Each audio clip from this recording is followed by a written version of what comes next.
livro de Samuel.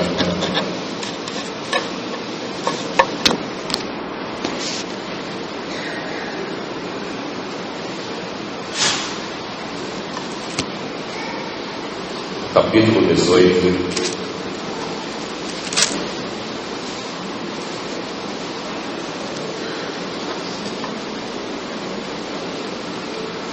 Hoje eu quero compartilhar uma palavra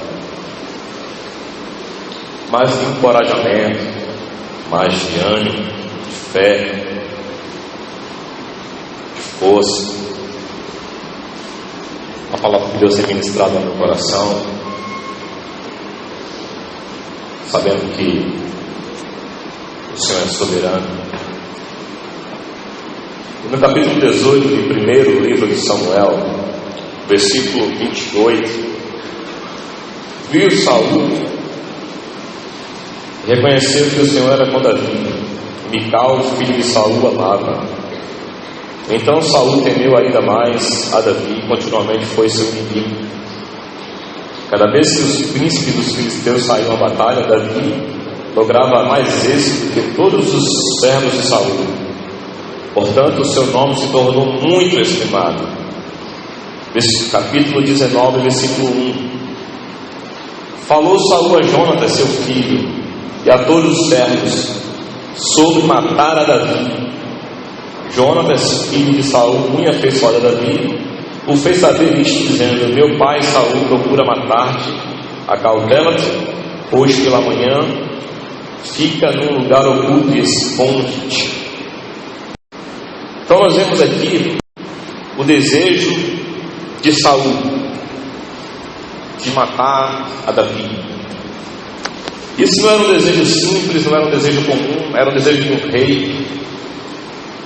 Porque o contexto aqui é que Deus já havia rejeitado a Saul, Deus já tinha reprovado o reinado de Saul, Deus já havia ungido a Davi na casa de seus pais, Davi já havia matado aquele gigante Golias, e Davi agora estava famoso diante de todo Israel. Davi havia adquirido pelo benefício de quem matasse aquele gigante o direito dos impostos para sua casa, para sua família. Davi pôde casar com a filha de Saul, Mical. E Davi agora, como diz o texto, era um ser, como no versículo 30, se tornou muito estimado. Davi se tornou famoso, conhecido. Davi se tornou um homem popular. Este é o homem que derrotou o gigante. Este é o homem que derrotou. Este é Davi. Havia um cântico que Saul matou aos seus milhares e Davi aos seus 10 milhares. Então nós paramos para pensar um pouco e vemos como isso trouxe ao coração do rei ciúme, inveja, inquietação. Porque Davi se tornara um homem conhecido. E eu passo a meditar um pouco sobre isso, porque nessa passagem desses versos que nós lemos, existe um antes e um depois na vida de Davi. Porque até então Davi aqui, se aquela música que Roberto Carlos compôs, esse cara sou eu, se fosse o tempo de Davi, Davi diria que cantasse ele, esse cara sou eu. Porque Davi estava recebendo todos os elogios e todas as honras e todas as pompas que o homem tinha. Porque quando Davi passava, eis o homem que derrotou o gigante. E ele era um cara. Mas de repente, a nossa vida é assim. Muitas vezes andamos assim, saúde perfeita, tendo vitórias, conquistando, derrubando os gigantes da vida cristã, vencendo, derrubando muralhas, perfeitos, com dinheiro, saúde em bom estado. Mas de repente acontece na nossa vida um ano depois que aconteceu com Davi. Davi recebe uma sentença de morte, avisado pelo filho de Saul. Olha, Davi, papai quer te matar. E era o desígnio de um rei. Quando o rei designava, determinava e decidia, tinha que se cumprir, irmão, dentro da monarquia. E Davi agora passa a ser fugitivo. Davi agora passa a ser um homem que começa a fugir de Saul. Ele se abriga com Samuel, ele se abriga com Jonatas, ele se abriga com Mical. E Davi começa a fugir de Saul, porque sabia que aquela intenção, que aquele intento, aquela sentença era algo que não tinha que ser nada. Ele sabia que se Saul o pegasse, ele morreria. Às vezes, irmãos, a nossa vida recebe algumas sentenças, ou sentença. Eu vou tentar fazer uma dualidade na aplicação contemporânea com a espiritual, no sentido de que o homem que peca, o homem que já nasceu em pecado, ele já nasceu debaixo de uma sentença de morte, porque toda alma que pecar, essa morrerá. E esse pecado faz separação entre nós e nosso Deus. Então, nós já nascemos com essa sentença. Mas também existem sentenças naturais, que são aquelas questões da vida que vêm para dizer para você que não dá mais, que não tem mais jeito, que nós temos que nos contentar e agora nós temos que jogar a toalha. Eu não quero trazer uma mensagem triunfalista, anulando as verdades do Evangelho que Deus trata conosco, porque aqui não tem triunfalismo nenhum. Um homem que havia tido todas as honras, um homem que havia sido escolhido para ser rei de Israel, ele ainda não tinha assumido o cargo, ele ainda não tinha assumido o reinado.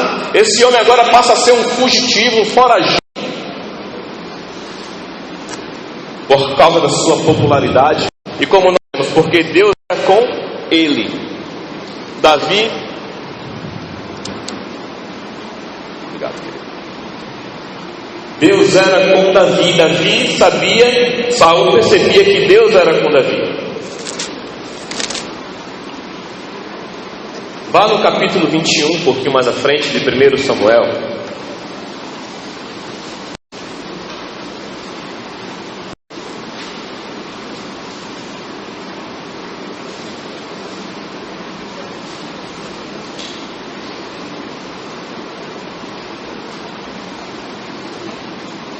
Veja o estado de Davi, capítulo 21, versículo 10. Levantou-se Davi naquele dia e fugiu diante de Saul, e foi a Aquis, rei de Gate.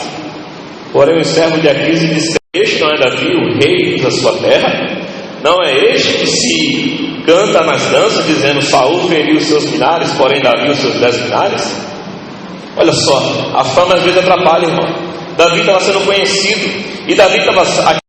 Na questão geográfica, Davi estava perto da terra dos filisteus, a quem ele tinha matado.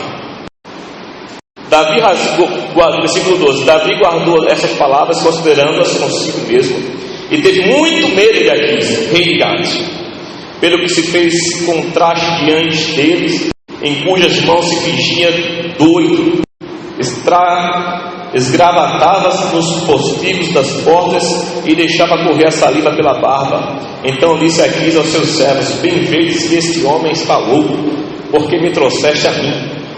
Falta-me a mim doido, para que trouxesse a este e fizesse doidice diante de mim. Há de entrar este na minha casa? Então diz o texto que Davi estava com muito medo. Então Davi agora foge do segundo rei. Então Davi, ele toma uma atitude de como se estivesse enlouquecido, começa a ter uma atitude de louco para se livrar de Aquis. Então, o homem que estava encarando um gigante, às vezes a nossa vida é assim, sabe? Olha, tem hora que a gente está topando em qualquer situação na vida, mas aqui, como diz o texto, que ele teve muito medo. Ele já estava com medo de Saul, e agora ele sabia que se ele caísse na mão do rei Aquis, porque ele tinha matado aquele filisteu, também não haveria chance para ele. E ele se finge de louco para poder se livrar. Ele começa a ter atitudes de um homem anormal para poder sair daquela situação. E muitas vezes o medo, como diz o versículo 12, e teve muito medo de Aquis, rei de Gate, faz com que nós comecemos a ter atitudes, muitas vezes, anormais. O medo começa a dar a nossa conduta, e é sobre o medo que eu quero tocar nessa noite. Uma vida no Senhor. que vence o medo. E Davi, ele vai no capítulo 22. Davi retirou-se dali e se refugiou na caverna de Adulão. Quando ouviram isso, seus irmãos e toda a sua casa de seu pai desceram ali para ter com ele. Ajuntaram-se a ele todos os homens que se achavam em aperto, e todo homem endividado, e todos amargurados de espírito. E ele se fez chefe deles, e era com eles uns 400 homens. Meu irmão, Deus sabe tratar conosco. Deus sabe tratar contigo, e Deus sabe tratar comigo. Amém? Davi, devido ao seu medo, devido ao medo de morrer, ele vai para a caverna de Adulão. Ele vai se refugiar fugindo de Saul. E o que acontece? Vai 400 homens de Davi. Já não bastava o problema de Davi, já não bastava o problema pessoal de Davi, a sentença que ele tinha, chega para ele mais 400 homens. Em que estado chega para ele esses homens?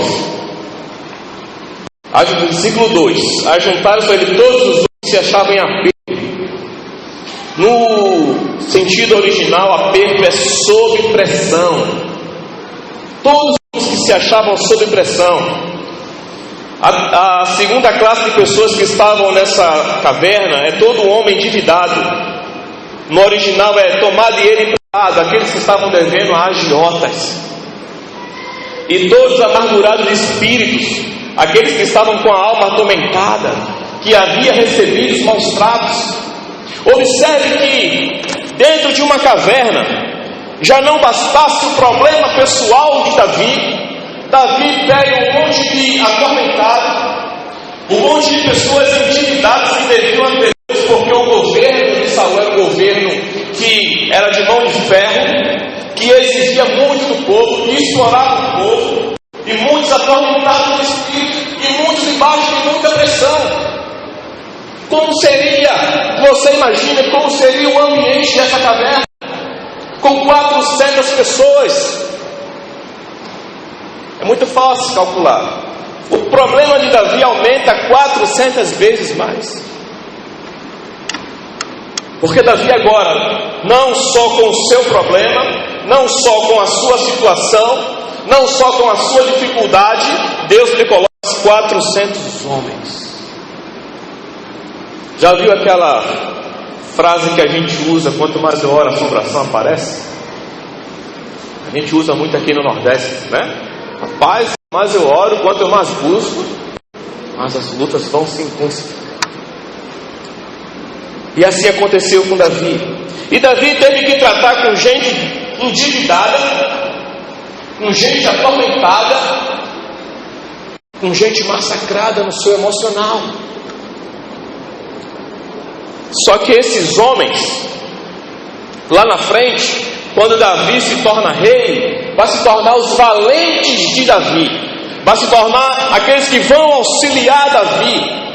Então aqui mostra que Deus faz um trabalho em Davi, porque a obra de derrubar o gigante, a obra de desfazer o gigante, a obra foi uma obra que Deus fez através de Davi. É uma obra que muitas vezes Deus faz através de nós, que chama a atenção. Olha como Deus usa fulano, olha como Deus usa Beltrano. Então Deus estava usando a vida de Davi, e aquilo que Deus usava chamava a atenção.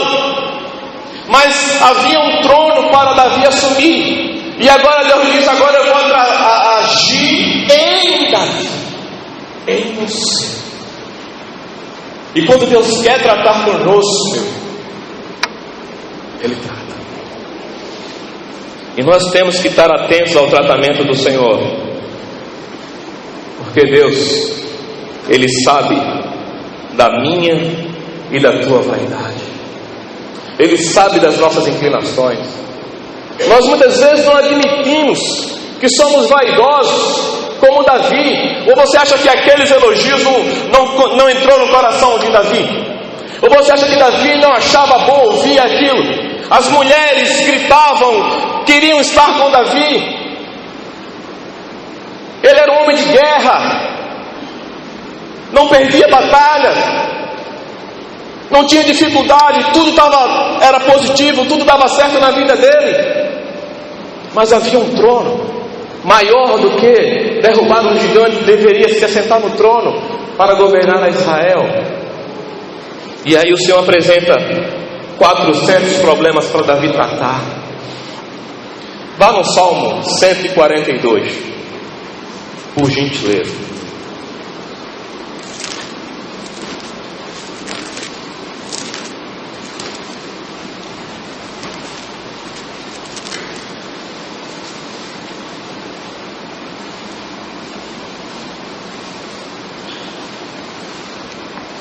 Esse salmo, ele foi composto quando Davi estava na caverna.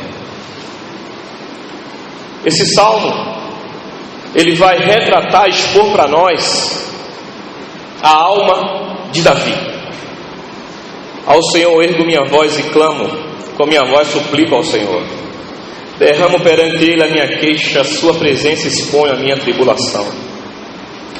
Quando dentro em mim me esmorece o espírito, conheces a minha verdade. No caminho em que ando, me ocultam armadilha. Olha à minha direita e vê, pois não há quem me reconheça. Nenhum lugar de refúgio, ninguém que por mim se interesse.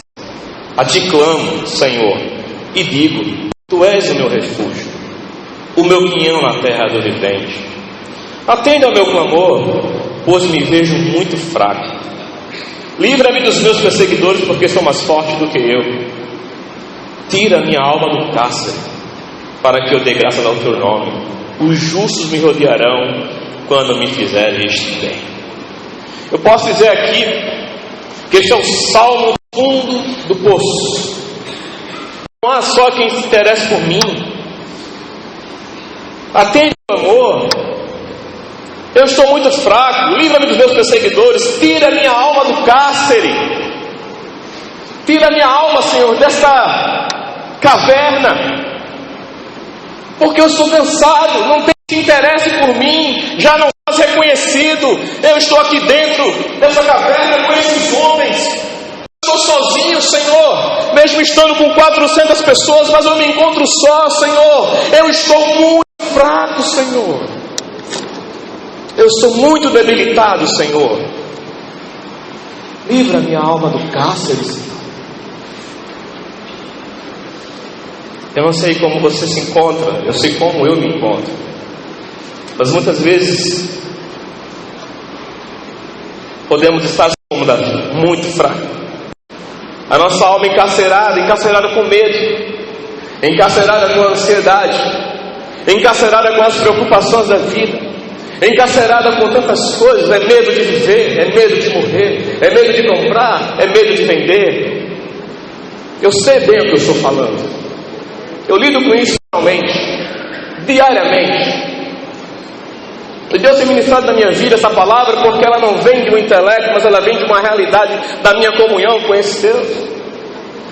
E muitas vezes encontramos a nossa alma em cárcere privado, cárceres que prendem a nossa alma, que fazem com que nós estejamos presos, expostos muitas vezes. A nossa vida fica travadinha, não consegue avançar. Medo de casar, medo de se relacionar. Não consegue liberar um perdão, irmão. Você não consegue pedir um perdão para o seu irmão. Porque lá no texto que nós lemos, em 1 Samuel 22, nós sempre falamos muito mal dos pais de Davi e Jessé. Mas vi lá no texto, que eu deixei para comentar aqui agora, que quem desceu para estar na caverna não foi Jessé e seus irmãos. Aqueles que haviam rejeitado Davi, aqueles que tinham colocado os irmãos na frente de Davi, na caverna do não se apresentam para estar com ele. Porque só na nossa fraqueza, só quando nós chegamos ao fundo do poço e reconhecemos que desculpa a expressão, e eu vou usar essa expressão para mim, porque eu não quero lhe ofender, quando eu reconheço que eu sou um velho, quando eu reconheço que eu sou um fracasso, que eu sou frágil, que eu sou um miserável. Porque aquele publicano, quando chega diante do Senhor, aquele publicano, quando chega diante do Senhor para orar, diferente do fariseu, Senhor, eu jejuo, eu dou dízimo, eu dou oferta, eu não sou como esse miserável. E muitas vezes vivemos uma vida de arrogância na caminhada cristã, batendo no peito, querendo exaltar o nosso ministério, querendo exaltar a nossa vida ou a nossa vida. Olha lá, bacana, acho.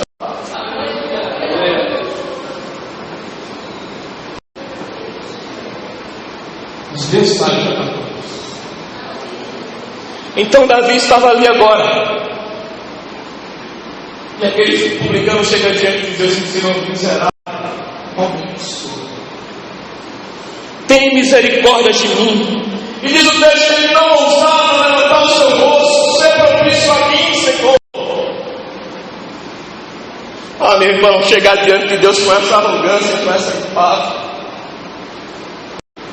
Passei o dia todo com dores hoje. Falei para minha esposa, quase que eu não ligava o pastor Jair, falei para ele aqui agora: eu não vou ministrar hoje. É tanta luta, é saúde, é isso, é aquilo. Mas se morrer, minha irmã, vai lá morrer aquele que morrer em casa. Porque a gente tem que ter um posicionamento diante do Senhor. E Deus quer quebrar a nossa arrogância, a nossa altivez, a nossa suficiência. Porque Deus levou Davi ali para que ele disse: estou muito fraco e a minha alma está no cárcere, Senhor. Eu preciso da tua ajuda, Senhor. Eu estou com medo, Senhor. Eu sou um velho, Senhor. Eu sou um pequeno, Senhor.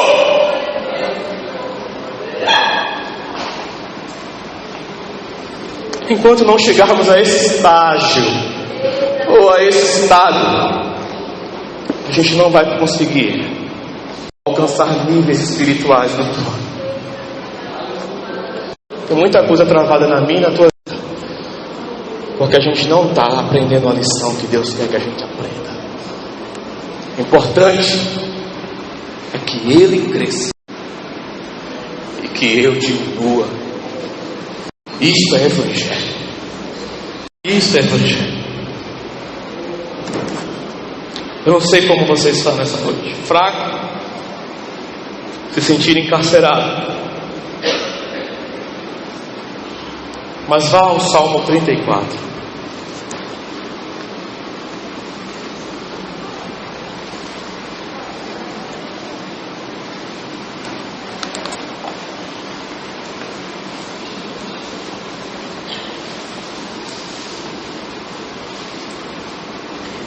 Os comentaristas não sabem explicar a ordem dos salmos, ou melhor, a ordem escrita dos salmos.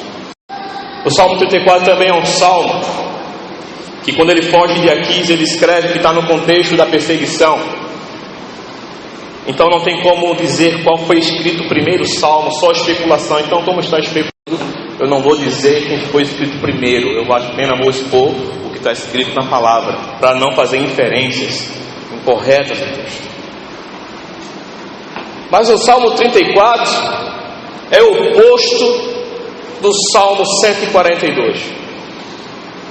Porque o tratamento de Deus pedagógico faz com que cresçamos. O Senhor não quer nos destruir. O Senhor quer que nós cresçamos e desenvolvamos. Bendirei o Senhor em todo o tempo. O seu louvor estará sempre nos meus lábios. Gloriar-se-á no Senhor a minha alma. Os humildes o ouvirão e se alegrarão. Engrandeceu o Senhor comigo, e todas a uma lhe exaltemos o nome. Os 3 primeiros versículos ele começa: bendirei, gloriar-se-á, engrandecer. Ele começa com a expressão de adoração.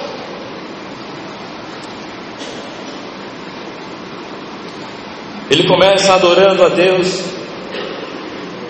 E no versículo 4 ele fala assim: busquei o Senhor e Ele me acolheu livrou-me de todos os meus temores. Vamos fazer aqui vamos nos teletransportar para a caverna de Adulão. E Davi estava provavelmente ministrando isso para aquele grupo de endividados, de atormentados e de angustiados. E ele começa: busquei o Senhor e Ele me livrou de todos os meus temores. É possível, amado irmão, viver uma vida sem medos. Não um medo sadio, medos que te prendem, medos que travam a tua vida. Ele fala no versículo 5. Agora observe essa expressão, livrou-me. Pela primeira vez aqui no versículo 4. Contemplai-o e sereis iluminados. Os vossos rostos jamais sofrerão vexame. Olhai a Ele. Nós precisamos ter a visão do Senhor. Nós precisamos contemplar ao Senhor. Como Davi escreve no Salmo 27, no versículo 4, se reportando ao tabernáculo, ele diz assim: uma coisa eu peço ao Senhor, e a buscarei, que eu possa morar na casa do Senhor todos os dias da minha vida, para contemplar a beleza do Senhor e meditar no seu templo. E ele fala aqui: contemplai ao Senhor e sereis iluminados. Meditando sobre isso, eu comentava com meu irmão Spencer ontem um pouco, conversando sobre esse verso. Existe algo mais belo que o Senhor? Existe algo mais belo que o Senhor? Sim ou não? Deus é belo. Glória. Deus é belo, sua presença. Não existe nada, nem ninguém, nem qualquer outra coisa nesta terra que seja mais belo e mais perfeito, que nos deixe prostrado, admirado, que nos deixe atônitos do que a glória e a beleza do Senhor. E quando nós chegamos diante dessa beleza, quando nós chegamos diante desse estado de contemplação, que no caso aqui era o tabernáculo, só que no tabernáculo ele não podia, porque ele era rei. Davi não podia, como sumo sacerdote, entrar no Santo dos Santos. Ele não sabia como funcionava, no sentido de fé, contemplação. Ele sabia o rito, sim, conhecia o rito como em sua função. Mas quando nós estamos olhando para Deus, quando nós estamos contemplando a Deus, nós começamos a ter uma realidade na nossa vida, que é de olhar para a nossa vida e ver as nossas deficiências. Porque quando nós olhamos aquilo que é belo, aquilo que é perfeito, o que é que vai constar? O que é que vai sobreviver? Aquilo que é imperfeito. E o que é imperfeito? E o que é feio pelo pecado? E o que é manchado pelo pecado? E o que é destruído pelo pecado? Somos nós, seres caídos. Então quando nós chegamos diante da beleza do Senhor, nós reconhecemos que só Ele é belo. Nós precisamos desses dias, irmãos. Como diz lá em Hebreus no capítulo 12, atentando ao autor e consumador da nossa fé, Jesus. Nós precisamos olhar para o Senhor. Mas você vai me perguntar: por que você está falando de Jesus no Salmo 34? Mas na frente você vai ver que tem tudo a ver. Versículo 6: clamou este aflito, e o Senhor ouviu e o livrou de todas as suas tribulações. A segunda afirmação: o livrou de todas as suas afirmações. Só que ele fala no singular: clamou este aflito. Observe que ele está falando da experiência pessoal. E o Senhor ouviu e livrou de todas as suas tribulações. No versículo 7: o anjo do Senhor acampa-se ao redor do que os temem e os livra. a terceira expressão de livramento que Davi vai falar em 22 versículos.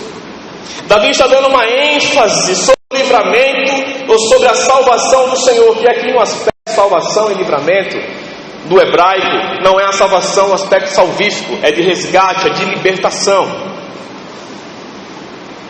Aí no versículo 8 ele vai dizer assim: provai e vede que o Senhor é bom, bem-aventurado o homem que nele se refugia.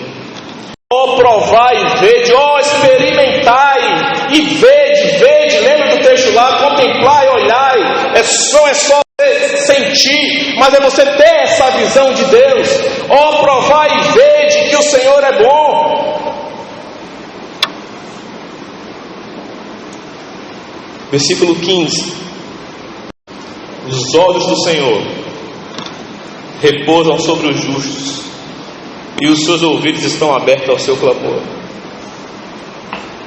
Deus está olhando para mim e para você. Amém, irmãos? Veja o versículo 17: clamam os justos, e o Senhor os escuta, e os livra de todas as suas tribulações. Agora Davi não está falando no singular, ele está falando no plural. Clamam os justos, e o Senhor os escuta e os livra de todas as suas tribulações. Provavelmente ele estava ministrando para aqueles 400 homens: olha, clamam o justo e o Senhor os livra. Davi estava crendo na soberania e no livramento de Deus. Que a quarta expressão no versículo 17, versículo 18: perto está o Senhor dos que têm o coração quebrantado, e salva os de espírito oprimido. É a quinta expressão de livramento ou salvação.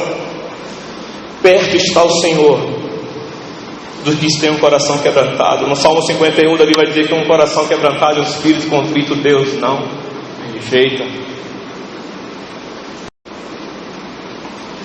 A sexta expressão: muitas são as aflições justas, mas o Senhor de todas o livra. 6 expressões de salvação ou de livramento do Senhor que Davi estava experimentando naquela caverna.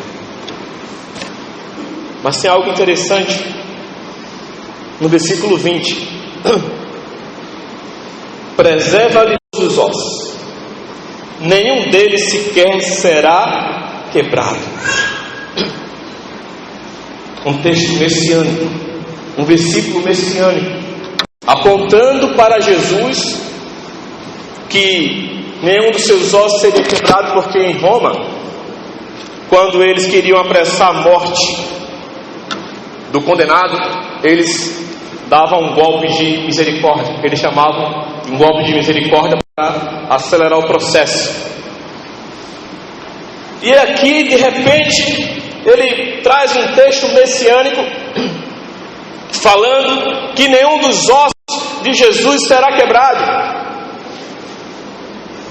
E ele falou por 6 vezes nesse capítulo que clama ao justo, o Senhor os ouve e os livra, e os livra, e os livra, e os livra. Falando de uma salvação, de um resgate imediato, de um resgate natural. Mas quando ele chega no versículo 20, ele vai fazer coro esse versículo 20 com o versículo 22. Veja o versículo 22. O Senhor resgata a alma dos seus servos, e dos que nele confiam, nenhum será condenado. Somente Jesus, porque a promessa que foi cumprida em Cristo, que nenhum dos seus ossos seria quebrado. E esse Cristo, ele vai àquela cruz, e ele consegue vencer a morte, e ele recebe em si a maldição da lei, e ele recebe no seu corpo o pecado, e ele ressuscita ao 3º dia, e esse Cristo agora se torna o Salvador da humanidade.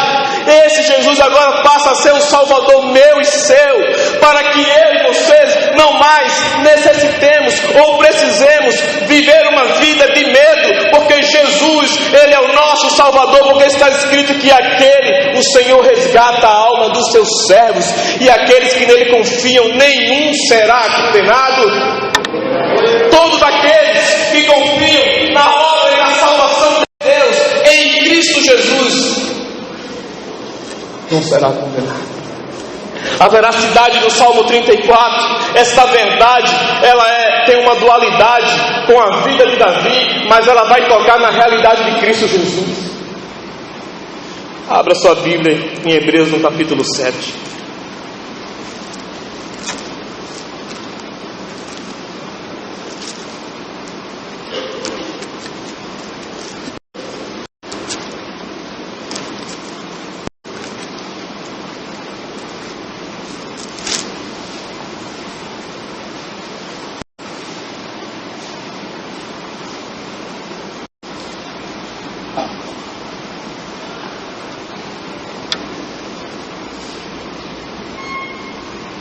Hebreus capítulo 7, versículo 22. Por isso mesmo se tem tornado fiadores de superior aliança.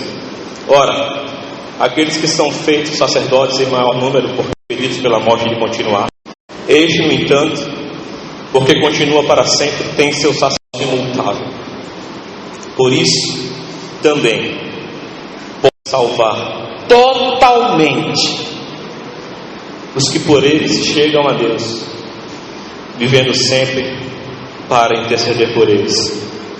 Com efeito nos convinha um sumo sacerdote assim como este, santo, inculpável, sem mácula, separado dos pecadores, e feito mais alto do que os céus. Você não consegue ver aqui o Salmo 27,4? Olha os adjetivos do nosso Senhor. Ele vai dizer que Ele pode salvar totalmente, uma salvação plena, total, aqueles que por Ele, por meio de Jesus, se chegam a Deus, vivendo sempre para interceder por eles. Mas nos convinha um sumo sacerdote assim como este, santo, inculpável, sem mácula, separado dos pecadores e feito mais alto do que os céus. Irmãos,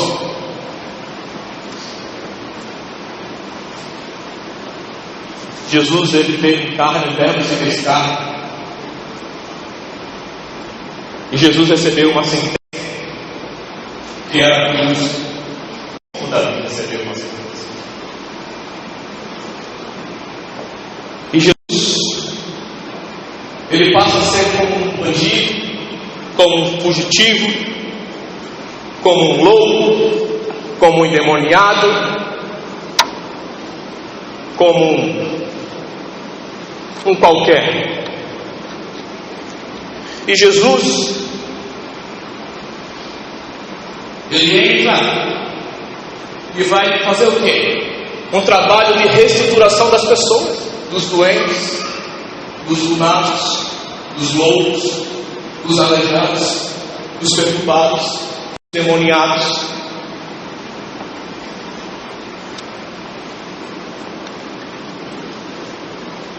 É muito parecido com a história de Davi. Mas a diferença de Davi, de Moisés, de Abraão, de Isaac, de Jacó, de Josué, de Isaías, é porque a morte impedia esses de continuar. O nosso Jesus vive eternamente, e Ele pôde cumprir esse processo perpetuamente pelos séculos, dos séculos, dos séculos e dos séculos, e de eternidade em eternidade, porque Ele é santo, inculpável, sem mácula, separado dos pecadores e feito mais alto do que os céus. Eu não sei qual é a tua luta, eu não sei qual é a tua dificuldade nessa noite, nem o teu medo. Mas podemos já chegar a esse Deus que pode nos salvar totalmente. Com o milagre de novo nascimento, nos livrando da sentença do inferno, nos selando com o seu Espírito Santo, mas também destruindo todas as casas, e todas as lutas, e todas as batalhas que você tem enfrentado, porque a salvação é total. Total. O Senhor te quer por inteiro e me quer por inteiro. O Senhor te ama totalmente.